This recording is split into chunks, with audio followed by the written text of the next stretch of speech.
Welcome back, students. We have just started the difference between mixtures and compound.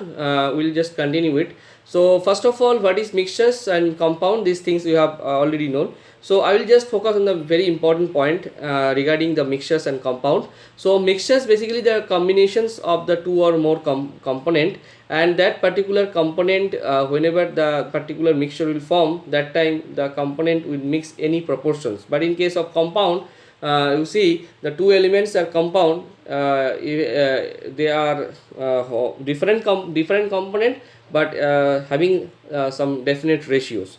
But in case of mixtures, the composition and constituent can be present in any ratios, but in case of compound, the constituent are present in a fixed ratio by weight.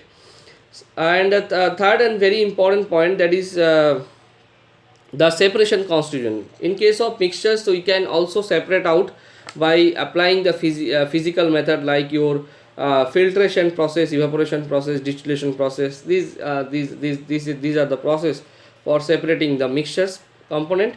And in case of compound, the constituent of a compound cannot be separated by applying any kind of physical method. You have to apply the chemical method. So these are the basic informations regarding mixtures and compound, and by these informations you can easily separate the mixtures and compound. Now there is one chart is there, you have to learn these things. So one table, that is your some nature of mixtures, constituent of mixtures, and some examples. See, first of all, homogeneous mixtures. So you can mix with solid homogeneous mixtures, or in case of solid liquid homogeneous mixtures also exist, and liquid homogeneous mixtures also exist. So vice versa, your heterogeneous mixtures also mixed with solid heterogeneous also be solid liquid, and heterogeneous also in liquid mixtures. So solid homogeneous mixtures, that is all the alloys are in a category of homogeneous solid homogeneous mixtures. In case of heterogeneous solid, that is your charcoal salt, pulse, and rices. This is the example of solid heterogeneous mixtures. Solid liquid homogeneous mixture, suppose your salt and water. So these are the example of solid homogeneous mixtures. And your heterogeneous mixture, suppose your solid liquid, that is your sand and water. This is the example of prominent example of solid liquid heterogeneous mixtures. Now coming to the point, liquid homogeneous mixtures. Liquid homogeneous mixtures is alcohol in water. So these are the example of liquid homogeneous mixtures. Petrol in kerosene oil, these are the also example. Like your means acetonitrile in water is also the example of liquid homogeneous mixtures. In case of heterogeneous mixtures, so liquid mixtures like your oil in water, carbon disulfide in water. So these are the example of solid mixtures, solid liquid mixtures, and your liquid mixtures. So all are the mixtures are belonging in homogeneous and usually as well as your heterogeneous category. So very important part now I will discuss, that is the separation part. So many of the separation technique are being used for the separation of any kind of homogeneous and heterogeneous mixtures. So first of all, we will discuss the separation technique of ammonium chloride and common salt. Ammonium chloride and common salt both are in white in color. By the using of some method, you can use by this method you can easily separate out the common salt and the sublimation method. See the pictures here, some inverted funnel is there, and you have to keep some mixtures of ammonium chloride and as well as your sodium chloride. So we know the property of ammonium chloride is a sublimating property. That means it can be directly converted solid into gaseous state.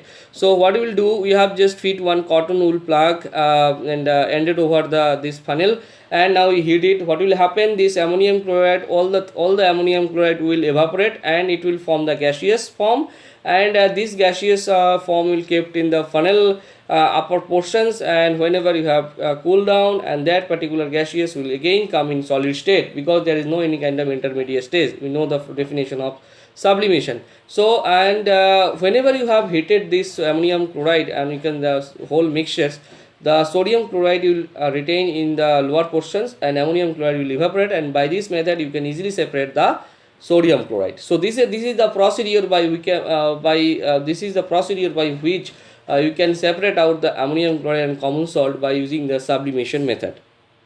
So these are the very important one method of separation technique. Some other separation technique I will discuss, that is your separation by sedimentation and decantation. So first of all, what is sedimentation? So sedimentation, students, like that, suppose that you have a sand in water, and that time you have sand is completely settled down at the bottom of that particular container, that is called sedimentations. And the process is called actually sedimentation, and what actually settled down at the end of the container, at the bottom of the container, that is called actually sediment. The process is called sedimentation, and what actually deposited at the bottom of the container, that is your sediment.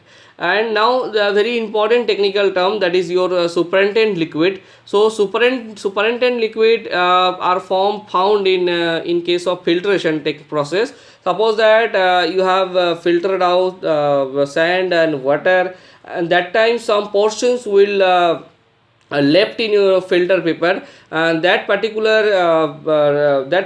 substance or that particular material is called actually your residual part. And the clear liquid what actually you have been separate out, that is called actually supernatant liquid. And decantation, another technique you can use for the separation process also.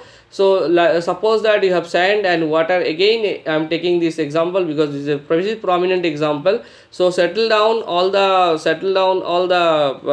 sand particles at the bottom of the container, and you have without any kind of disturbing, you have just slightly inclined that particular container, and you can easily separate out the clear liquid from that sand, and this process is called the decantation. Okay. Now coming to the point, another technique, that is your separation by evaporation technique. So we know the difference between evaporation and boiling point. So evaporations, again I am repeating these things, evaporation and boiling point.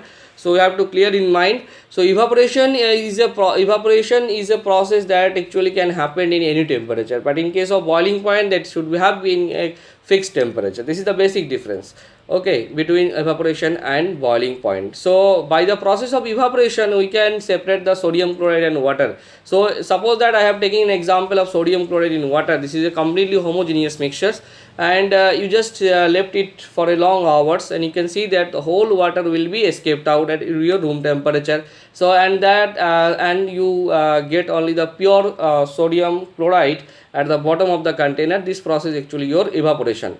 So in this process, we can apply another technique for time consuming technique. Suppose that you have used the petri dish, and you have all the solution you kept in that particular petri dish. Now you heat it. What will happen? All the water will evaporate out, and your solid component will left that particular evaporating dish. So this process is called evaporation also, and by this evaporation process, you can easily separate the homogeneous solution of salt and water. Okay. So up to this we have discussed. So earlier we will discuss the another thing. Thank you.